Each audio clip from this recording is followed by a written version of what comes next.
You're watching Chicago Bears Now. I'm your host, Harrison Graham. Before we get into some Ryan Pace replacements, I need your guys' help. I'm trying to get to 39,000 subscribers before kickoff on Sunday against the Vikings. We're about 300 away. Help us out. Hit the big red button and subscribe. And I promise you guys, when Matt Nagy gets hired, we're going to have you covered with a live show. Ryan Pace, same deal. Hit that sub button, and let's get to 39,000 followers before kickoff of Week 18.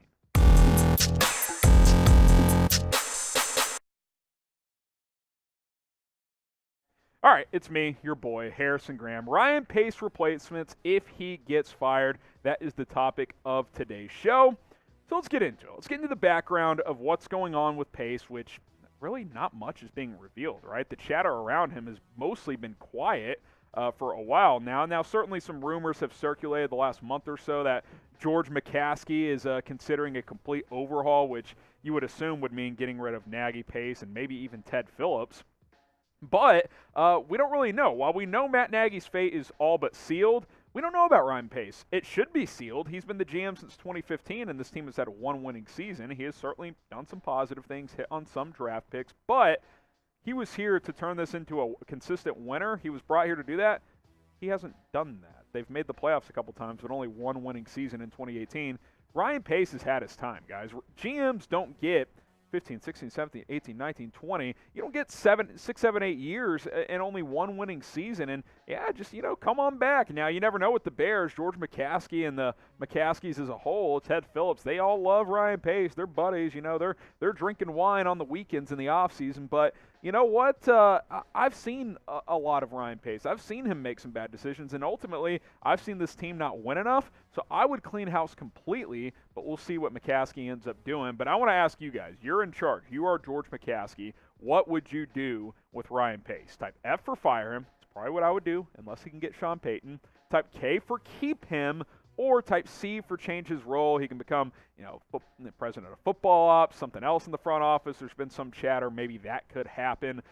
Pin comment on today's show. What would you do with Ryan Pace? Type F for fire. Type K for keep. Type C for change role. If you get hit with that ad break, answer this question at the pinned comment.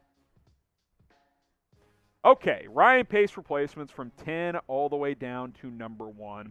Trace Armstrong. We talked about Trace Armstrong about a month ago. A rumor, I won't even call it a report, a rumor surfaced that he's been in talks with the Bears to take on a front office position, president of football ops, GM even possibly. Now, he shot that down, said he's had no conversations. He respects the Bears and Ted Phillips, formerly a part of the franchise, of course.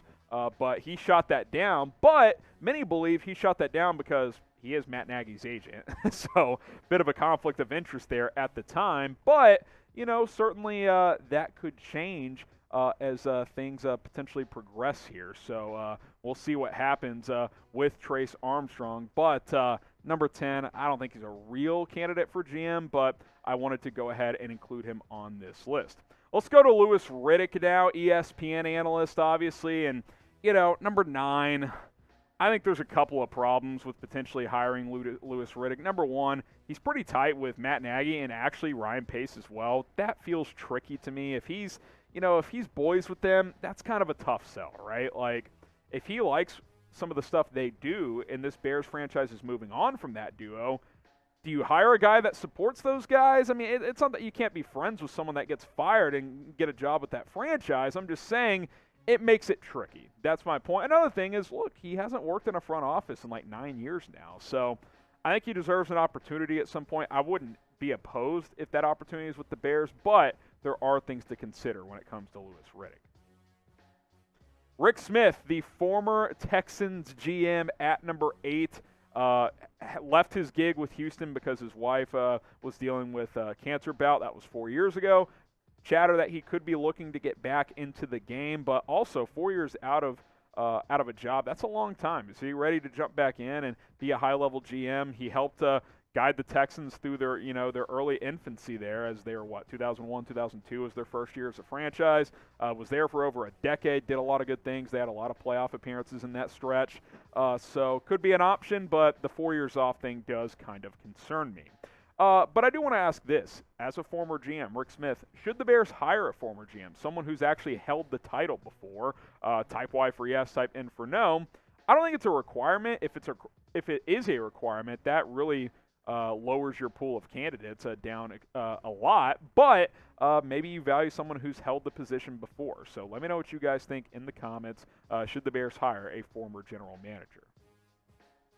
Number 7, Marvin Allen, the assistant GM with the Miami Dolphins. Miami has had some up and down years recently, but they've been able to identify talent, especially on defense. Now, they did choose Tua over Justin Herbert, but the general consensus for most teams is that Tua was the better prospect, and sometimes we're just wrong, right? I think that kind of shows the difference between Alabama and Oregon, right? Tua had a ton around him. Herbert not so much, but Marvin Allen is a guy that will get an opportunity at some point to be a GM. Maybe, just maybe, that opportunity comes with the Chicago Bears. More candidates to come, but I want to tell you guys about our sportsbook partner, BetUS. I've made money all season long, so has producer Jack. This is his first year of betting on sports. He's had a blast. He put down $100 before the season started, got $125 for free with that promo code BEARDOWN when he went to chatsports.com/Bears. He still has money left over from 4 months ago, guys. Like, hell of a deal. Just put down $100, you get $125 for free.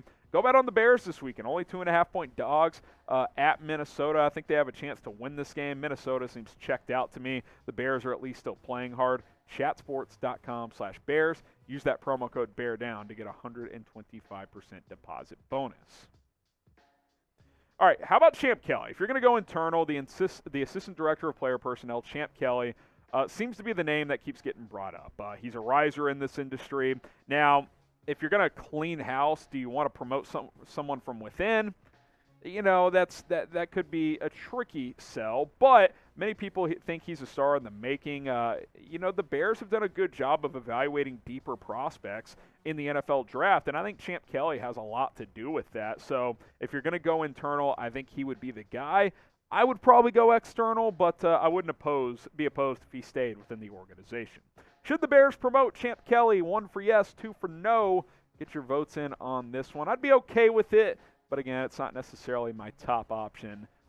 Here's what you guys think down in the comments.